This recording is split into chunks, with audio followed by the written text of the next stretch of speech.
बिस्मिल्लाहिर्रहमानिर्रहीम। हम कंटिन्यू कर रहे हैं lecture number 3 of chapter number 3 of entrepreneurship, generating and exploiting new entries. उसके ऊपर हम बात कर रहे थे। लास्ट लेक्चर के एंड में हमने जो एक डायग्राम देखी थी दैट वाज अबाउट कि हम सर्च करते हैं, नॉलेज जनरेट करते हैं और level of information of new entry generate कर रहे होते हैं। विंडो ऑफ अपॉर्चुनिटी को कंसिडर करते हैं और प्रेफरेंसेस फॉर एरर्स हम ले लेते हैं कि हम ओमिशन के एरर के लिए तैयार हैं रिस्क लेने को, या कमीशन के एरर के लिए तैयार हैं, और comfort with making decisions under uncertainty. This all leads us towards go और no go decision to exploit new entry. यहाँ पे एक चीज़ जान लेना बहुत ज़रूरी है कि एट टाइम्स जो assessment of new entries attractiveness है वो लेस हमें नज़र आती है about whether this opportunity really exist और नॉट, और ज़्यादातर जो आपको चीज़ नज़र आती है वो इसके मुतल्लिक है कि वेदर द एंटरप्रेन्योर बिलीव्स ही और she can make it work. That is, he or she can make it work. That is more related with creation of the market demand, efficiently producing the products, building a reputation in the market, developing the customer loyalty, और मतलब ये इसमें तमाम different costs भी आ जाती हैं जो switching costs आपकी हो सकती हैं. So making it work depends at entrepreneurial strategies. सो अभी देखते हैं entry strategy for new entry exploitation. इसमें आपको क्या चीज़ें नज़र आती? कॉमन जो आपको एक फ्रेज़ नज़र आता है जब भी हम कंपैरेटिव एडवांटेज के सोर्स की तरफ जाते हैं तो हम कहते हैं कि हमारा कंपैरेटिव एडवांटेज फर्स्ट मूवर के साथ रिलेट कर रहे हैं, यानी फर्स्ट मूवर एडवांटेज है। सो हम फर्स्ट मूवर हैं।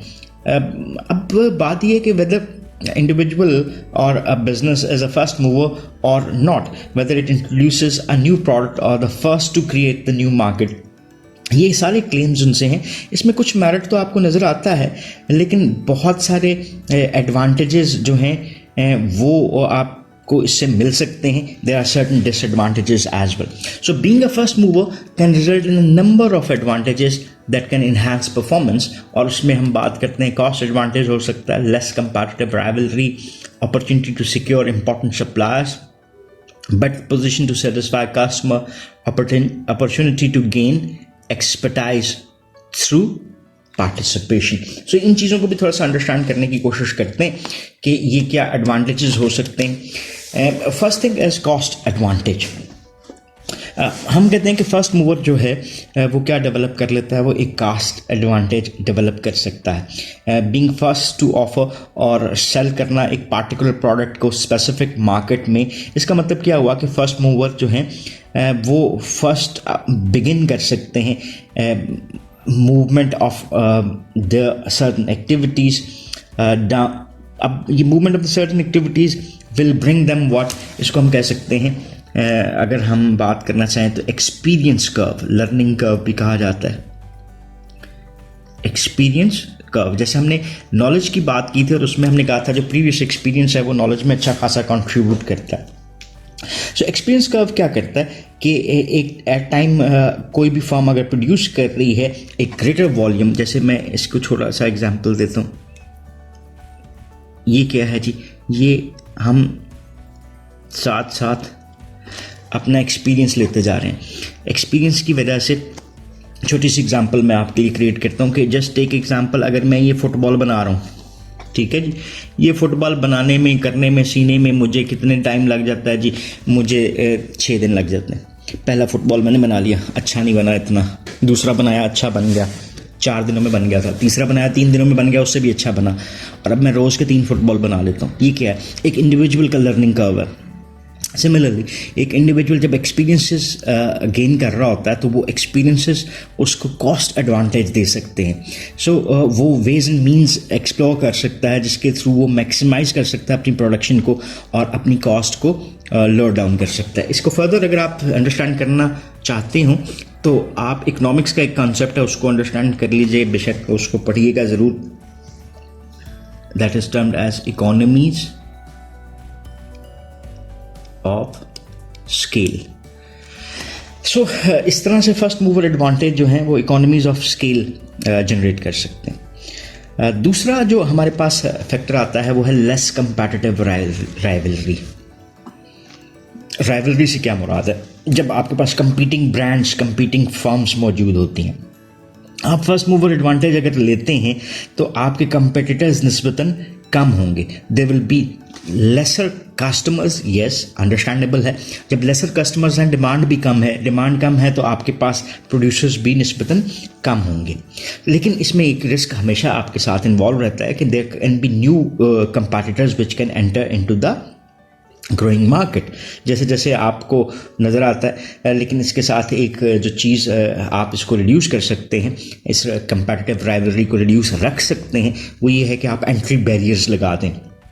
एंट्री बैरियर से मुराद ये है कि दूसरी फर्म्स के लिए उनके मटेरियल्स को हासिल करना, लाइसेंसिंग, इस तरह की चीज़ों को हासिल करना थोड़ा सा ज़्यादा मुश्किल हो जाए. या फिर आप जो पहला कास्ट एडवांटेज ले चुके होते हैं उसकी बेस के ऊपर अपनी प्राइसेस को इतना रिड्यूस करते हैं कि कस्टमर आपकी प्रोडक्ट से दूसरे की तरफ शिफ्ट नहीं होता और नई इंट्रोड्यूसिंग प्रोडक्ट्स जो है मार्केट में अपना कोई स्टेटस भी गेन नहीं कर पाती. देन है हमारे पास third, the opportunity to secure important suppliers and distributor channels. अब एक फर्म के लिए बड़ा आसान हो जाता है कि जब आप फर्स्ट मूवर के तौर पे जा रहे हैं तो आपने जो की मार्केटिंग चैनल्स थे, जिसमें हमारे पास दो चीज़ें आ जाती हैं ना, सप्लायर्स आते हैं और डिस्ट्रीब्यूटर्स आते हैं. ये दो लफ्ज़ हमारे लिए इंपॉर्टेंट हैं. सप्लायर्स को हम क्या कहते हैं कि सप्लायर वो फार्म्स जो कि कंपनी को मटेरियल्स प्रोवाइड करती हैं, जैसे रॉ मटेरियल्स की हम बात करते हैं. और डिस्ट्रीब्यूटर्स वो होते हैं जो फिनिश्ड गुड को टुवर्ड्स द मार्केट कस्टमर तक लेकर जा रहे होते हैं. तो जो इम्पोर्टेंट चैनल्स हैं, सप्लायर चैनल और डिस्ट्रीब्यूशन चैनल, वो ऑक्यूपाई किए जा सकते हैं by being the first mover in the market. और इसकी बेस के ऊपर आप एडवांटेज ले सकते हैं और फ्यूचर में, जैसे हमने पहले बात की, बैरियर्स आप क्रिएट कर सकते हैं.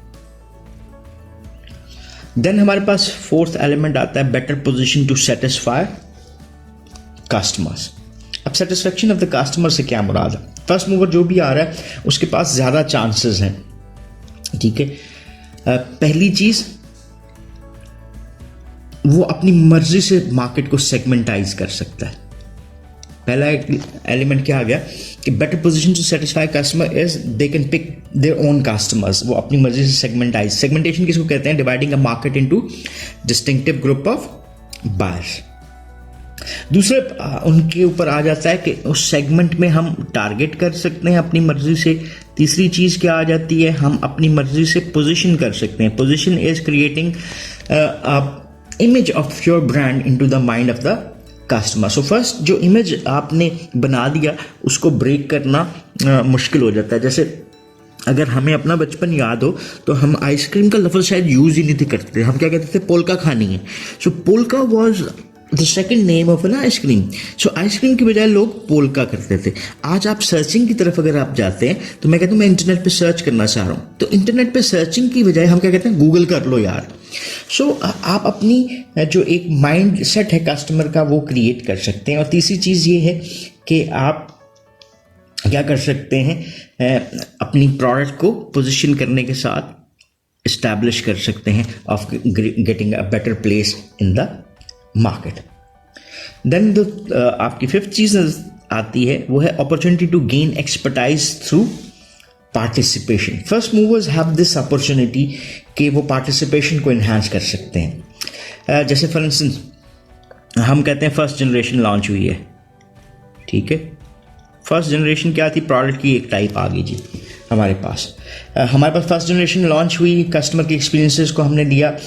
ठीक है, प्रोडक्ट के डिज़ाइन के हवाले से, मैन्युफैक्चरिंग और मार्केटिंग के हवाले से जो हमारे पास लर्निंग आई उसको हम फर्दर बेटरमेंट के लिए यूज़ कर सकते हैं. दूसरी चीज़ आपके पास आ जाती है मॉनिटरिंग ऑफ चेंजेस. तो हम क्या कर सकते हैं? मॉनिटर कर सकते हैं किसको? दैट इज़ द चेंजेस जो कि हमें रिक्वायर्ड होती हैं. देन तीसरी चीज़ है हम अपना नेटवर्क डेवलप कर सकते हैं. ठीक है, network build up their own network जो कि उनको प्रोवाइड करता है information about the attractive opportunities. ये लर्निंग अपॉर्चुनिटीज़ जो हैं वो अवेलेबल होती हैं उन पार्टिसिपेटिंग कंपनीज़ को जो कि मार्केट में मौजूद हैं. इस तरह से वो अपना नॉलेज भी निस्बतन इन्हांस कर सकती हैं. So these were some advantages जो आपको इससे एसोसिएटेड नज़र आते हैं. इसको एक डायग्राम की सूरत में भी यहाँ पर देखते हैं. ये आपके सामने एक डायग्राम आपको दी हुई नज़र आ रही है। Factors that influence the decisions to enter the market. First mover advantages क्या हैं, जैसे हमने कॉस्ट एडवांटेजेस के ऊपर बात की, फिर इसके साथ साथ हमने कंपटीशन के ऊपर बात की, इंपॉर्टेंट चैनल्स के ऊपर बात की, prime positioning for the customers, expertise from the participation. So first mover के एडवांटेजेस हैं। उसी तरह से फर्स्ट मूवर के आपको क्या नजर आते हैं, डिसएडवांटेजेस भी नजर आते हैं, जिसमें एनवायरमेंटल इंस्टेबिलिटी, कस्टमर अनसर्टेनिटी और short lead time. So now अभी हम मूव करते हैं फर्दर और देखते हैं कि जो हमारे पास entry strategy for new entry exploitation थी, उसमें डिसएडवांटेजेस किस एस्पेक्ट में नजर आते हैं। पहली चीज आगे जी, environment instability and first mover disadvantage. Environment unstability से क्या मुराद है? एनवायरमेंट हम पहले से अंडरस्टैंड करते हैं कि there are two different types of environments, internal environment और एक्सटर्नल एनवायरमेंट। इंटरनल कंट्रोलेबल होता है, एक्सटर्नल नॉन कंट्रोलेबल होता है। सो वो तमाम लार्जर सोसाइटल फोर्सेस जो कि ऑर्गेनाइजेशन पे इफेक्ट कर रही हैं, वो क्या कहलाती हैं? एनवायरमेंटल फोर्सेस कहलाती हैं। अब वो इन्वायरमेंटल फोर्सेस किस तरह से इफेक्ट कर रही हैं? The entrepreneurs must first determine the key success factors of the industry. KSF, इसको हम KSF भी बुलाते हैं, की success factors of the industry being targeted for entry. और ये इन्फ्लुएंस होते हैं किससे? एनवायरमेंटल चेंजेस से। अब पहले हम KSF को थोड़ा सा अंडरस्टैंड कर लेते हैं। KSF क्या है, की सक्सेस फैक्टर क्या है, और ये रिलेट कर रहे हैं इंडस्ट्री के। जैसे फार्मास्यूटिकल इंडस्ट्री है, उसके KSF अलग होंगे। फूड इंडस्ट्री, बेवरेज इंडस्ट्री है, उसके अलग होंगे। FMCG की इंडस्ट्री है, उसके अलग की सक्सेस फैक्टर्स हो सकते हैं। तो हमें उन की सक्सेस फैक्टर्स को अंडरस्टैंड करना है। ये बुनियादी तौर पे वो रिक्वायरमेंट्स होती हैं जो कि कोई भी फर्म को पूरा करना लाजिम है कि वो सक्सेसफुली compete कर सकें किसी भी ख़ास इंडस्ट्री में। जस्ट टेक एग्जांपल, जैसे अगर हम बात करते हैं कहीं पे सुपीरियर सर्विस एक की सक्सेस फैक्टर कंसिडर होता है, तो कहीं पे रिलायबिलिटी कंसिडर होती है, कहीं पे लाइसेंसिंग कंसिडर होती है, कहीं पे मैन्युफैक्चरिंग प्रोसेसेस, कहीं पे quality. So there are different key success factors जो कि डिफरेंट इंडस्ट्री के साथ एसोसिएट करते हुए आपको नज़र आते हैं। So environmental changes are highly likely in emerging industries. अब इसमें एक और फैक्टर यहाँ पर नजर आया कि इमर्जिंग इंडस्ट्री क्या है। इमर्जिंग इंडस्ट्री हम उसको कहते हैं जो कि अपनी एक पोजीशन बना रही हो, that have been newly formed and are growing in the market. ये कौन सी आपने इंडस्ट्री कह दी? Emerging industries. अब आपको भी ये पता है कि इमर्जिंग इंडस्ट्रीज में आपको कंपैटिटर्स की तादाद भी ज़्यादा नज़र आती है। रीज़न क्या है कि जब इमर्ज हो रही हैं, ग्रोथ में जा रही हैं, प्रॉफिटेबिलिटी स्टेटस नज़र आ रहे हैं, तो more and more investors will jump into the market. Sorry. So इसके हवाले से एनवायरमेंटल चेंजेस जो हैं वो भी ज़्यादा नज़र आएंगी आपको इमर्जिंग इंडस्ट्रीज में। किस तरह से इसको भी अगर देखने की हम कोशिश करें तो एंटरप्रेन्योर्स जिनसे हैं कंसिडर करते हैं फ्रीडम कि वो कैसे अपने आप में सक्सेस अपने सिस्टम प्रोसेस में लेकर आ रहे हैं। वो rules and regulations of the game develop कर रहे होते हैं ताकि वो कंपैटिटिव एडवांटेज गेन कर सकें। इमर्जिंग इंडस्ट्री क्योंकि चेंज हो रही होती है, जहाँ पर rule of the game have been established and the industry has matured as well, the environment of that specific emerging industry is often what? That is changing or determining whether changes will occur, and the demand uncertainty जो आपको नज़र आ रही है वहाँ पे entrepreneurs के लिए उसको मीटअप करना क्या हो सकता है, वो भी डिफ़िकल्ट हो सकता है। सो एट टाइम ये हमारे लिए क्या हो गया, एक डायलेमा बन गया, और वहाँ पे ये एक डिसएडवांटेज भी हो सकता है of the first mover as well. दूसरा एस्पेक्ट इसमें जो नज़र आता है वो है demand uncertainty.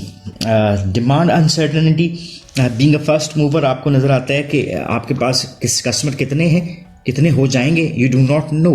So how to produce, what to produce and how much to produce, इसके ऊपर डिसीजन लेना आपके लिए क्या होता जाता है, वो डिमांड अनसर्टेनिटी आपके लिए डिफ़िकल्टीज़ इंक्रीज करती हुई दिखाई देती है। जैसे difficult in estimating the potential size of the market, how fast it will grow and the key dimensions along with it will grow. ये देखिए 3 क्वेश्चंस आपको बेसिक नज़र आ रहे हैं जो कि आपको आंसर होते हुए नज़र उस तरह से नहीं आते because of the demand uncertainty. And if you are the first mover तो आपको इस अनसर्टेनिटी को फेस करना पड़ सकता है.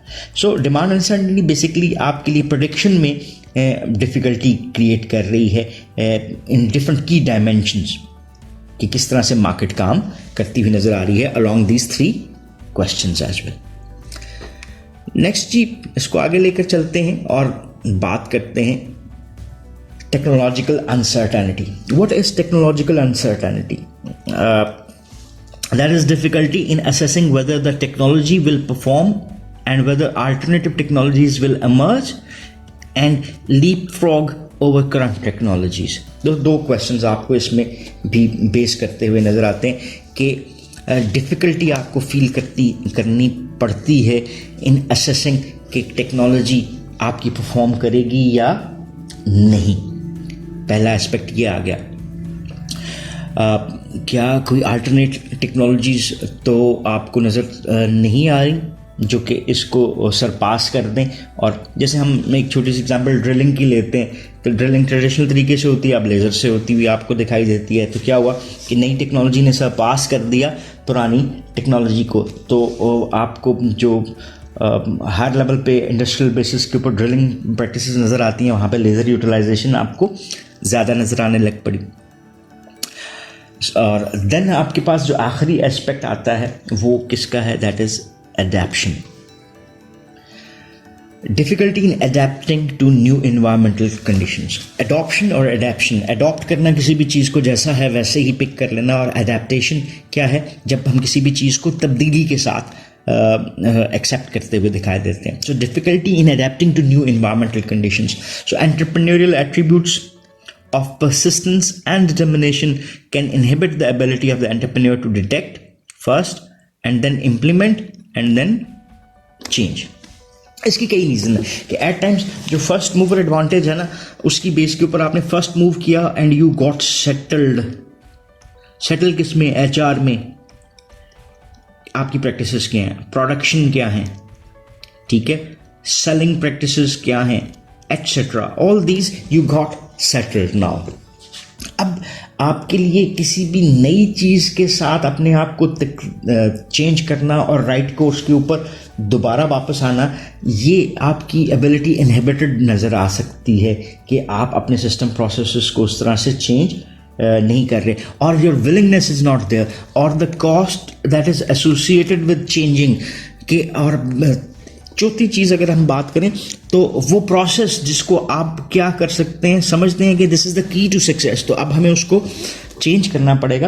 Eight time it tends to be more difficult for the people as well. Then entry strategy में आपको कस्टमर अनसर्टेनिटी और फर्स्ट मूवर डिसएडवांटेज जो अगला नज़र आता है, that is the uncertainty for customers. Uncertainty for customer is more related with difficulty in accurately assessing whether the new product or service provides value for them or not. ये एक aspect आपको नज़र आता है कि at time we are uncertain for customers as well कि हम accurately क्या चीज़ों को असेस भी कर सकते हैं या नहीं, और नई प्रोडक्ट जो है या सर्विस जो है वो उनको वो वैल्यू प्रोवाइड करेगी भी जो कि वो चाह रहे हैं नहीं. Because products selling in the market उसकी वैल्यू के ऊपर बेस करती है. अगर कस्टमर वैल्यू परसेप्शन वो नहीं बन पाती तो आप सक्सेसफुल भी नहीं हो सकते. सो ये customer uncertainty is a very important aspect. और इसके बाद हम अगर इसको देखते हैं तो ये भी ज़रूरी है जानना कि ओवरकम कैसे किया जा सकता है कस्टमर अनसर्टेनिटी को. पहली चीज़, इंफॉर्मेशनल एडवर्टाइजिंग, हाईलाइटिंग. अब इंफॉर्मेशनल एडवर्टाइजिंग पे थोड़ी सी हल्की सी बात करते चलते हैं. आपको बहुत सारी फर्म्स के एड्स नज़र आते हैं. वो एड्स आपको क्या दिखा रहे हैं? जब आपकी नई प्रोडक्ट लॉन्च होती है तो आपको इंफॉर्मेशनल एड्स नज़र आते हैं जिसमें प्रोडक्ट, उसके related features. Just take example of PTCL. अब PTCL पहले हम कर लेते हैं ब्रॉडबैंड, फिर इसके बाद हम PTCL स्मार्ट टीवी। तो अभी तक आपको स्मार्ट टीवी के हवाले से जो एडवर्टीजमेंट नज़र आती है वो कौन सी है? वो इंफॉर्मेशनल एडवर्टीजमेंट नज़र आती है कि ये कैसे काम करता है, क्या बेनिफिट हैं इसके, और how to get it. So आप ओवरकम अनसर्टेनिटी को कर सकते हैं by producing informational ads, then highlighting product benefits over substitutions. So comparative advertisements भी हम इसको कहते हैं, जहाँ पे हम अपनी जो दूसरी ब्रांड्स हैं उसके कंपैरिजन में अपनी प्रोडक्ट को ज़्यादा बेनिफिशियल किस तरह से शो करते हैं। जस्ट टेक एग्जांपल ऑफ हमें जो डिफरेंट टाइप्स ऑफ डिटर्जेंट्स के ऐड नज़र आते हैं, उसको अगर हम अंडरस्टैंड करें तो वो कंपैरेटिव एडवर्टीजमेंट्स की एग्जांपल नज़र आती है। Creating a frame of reference for potential customers as well. What is a frame of reference for other customers? हमारे पास जो भी कस्टमर्स नज़र आते हैं जो कि हमारी ब्रांड्स को यूज़ करना चाह रहे हैं, हम उनके लिए इस चीज़ को आसान कर सकते हैं कि एक रेफरेंस क्रिएट हो गया और जिसकी बेस के ऊपर हमारे जो पोटेंशियल कस्टमर्स हैं वो उस रेफरेंसेस की बेस के ऊपर आपके लिए क्वालिफाई कर सकते हैं एज बीइंग अ कस्टमर। और देन हमारे पास आ जाता है जी educating customers through demonstrations and documentations. Demonstration किस में आती है? जब आप किसी प्रोडक्ट को यूज़ करके दिखा रहे हैं। जैसे if I remember it correctly, there was ad of Surf Excel जिसमें वसीम अकरम आपको नज़र आता है और वो किसी कपड़े को गंदा करते हैं और फिर उसके बाद उसको वॉशिंग मशीन में डालते हैं, उसी डिटर्जेंट से धोते हैं और उसकी बेस के ऊपर आपको वो साफ़ सुथरा नज़र आ रहा होता है। सो ये अनसर्टेनिटी का एक आपके पास इलाज आता है। देन इसमें जो लास्ट एस्पेक्ट है वो है lead time and first mover. So lead time किसको हम कहते हैं, पहले इसको अंडरस्टैंड कर लेते हैं। What is the lead time? Lead time हमारे पास that is the grace period in which the first mover operates in the industry under conditions of limited competition. वो कहते हैं अगर ग्राउंड में जल्दी पहुंच जाए ना तो हमें पूरा ग्राउंड खाली मिलता है, तो अगर नेट्स में हम जल्दी पहुंच जाएं प्रैक्टिस के लिए तो हमें बारी ज़्यादा मिल सकती है। ये है हमारा लीड टाइम एडवांटेज कि अगर हम मार्केट में बीइंग अ फर्स्ट मूवर जा रहे हैं तो वहाँ पर इतना रश नहीं होगा, लिमिटेड कंपटीशन आपको मिलेगा। You can create a product of your own and you can marketize it at your own will. उसकी बेस के ऊपर आप फर्स्ट मूवर एडवांटेजेस ले सकते हैं। सो ये लीड टाइम बड़ा आपको कम नज़र आता है। जो कंपनीज इस लीड टाइम में अपने बेनिफिट ले लेती हैं वो अपना प्लेस गैदर कर सकती हैं, ठीक है। So lead time can be extended if the first mover can erect barriers to entry. ये भी एक एस्पेक्ट है कि आप इस लीड टाइम को इंक्रीज़ करना चाहें तो वो भी कर सकते हैं बाय सर्टन सपोर्ट, और वो सपोर्ट किसकी सूरत में होती है? By creating certain barriers to the entry. अब ये कैसे बैरियर्स बना सकते हैं? Building customer loyalty. पहला बैरियर तो ये आ गया कि जी आपकी प्रोडक्ट मार्केट में इंट्रोड्यूस हुई और उसी की बेस के ऊपर विच इज़ हाईली एक्सेप्टेड, अब उसकी कस्टमर्स लॉयल कस्टमर्स हैं, वो किसी और ब्रांड पे स्विच नहीं होना चाहते। स्विचिंग कॉस्ट ज़्यादा कर दें।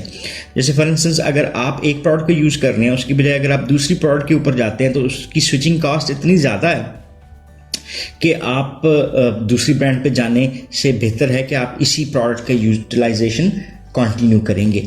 Then protecting product uniqueness.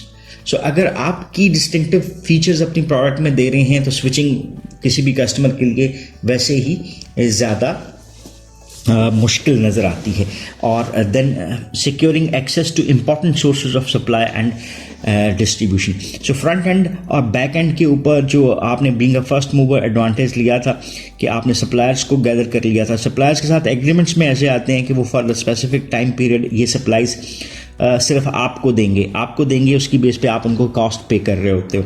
सो लाइसेंसिंग बन गई कि वो किसी और को नहीं दे सकते। आपने एंट्री बैरियर बना दिया कि किसी को वो रॉ मटेरियल अगर नहीं मिलता तो how he can produce in the market. और इसी तरह से डिस्ट्रीब्यूटर के ऊपर भी आपको ये चीज़ इसी तरह से नज़र आती है।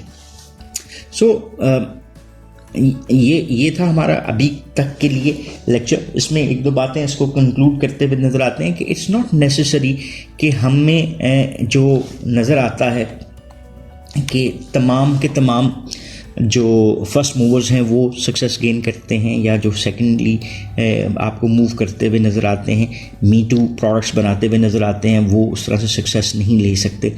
इसकी एग्जांपल्स हमारे सामने कई मिल सकती हैं। Just take example of few brands जो कि आपको जैसे फॉर इंस्टेंस मैं बात कर लेता हूँ सोनी की। तो सोनी वाज द फर्स्ट जो कि आपको कैमकॉर्डर में नज़र आता है, छोटे कैमरास जो बनाते थे वीडियो, लेकिन सोनी अपनी मार्केट को उस तरह से नहीं ले सका। Sony was overrun by JVC। So आपको अगर थोड़ा सा आइडिया हो तो JVC के जो कैमकॉर्डर्स हैं they are far better than Sony with certain different characteristics. So there are brands जो कि फर्स्ट मूवर नहीं थी, लेकिन still they are grabbing the most share in a specific market. So ये कोई ज़रूरी नहीं है। अगर हम इसको कंक्लूड करना चाहें तो firm to firm, industry to industry, और according to the strategy that is being adopted by the entrepreneur, ये चीज़ें आपको वेरी करती हुई नज़र आती हैं।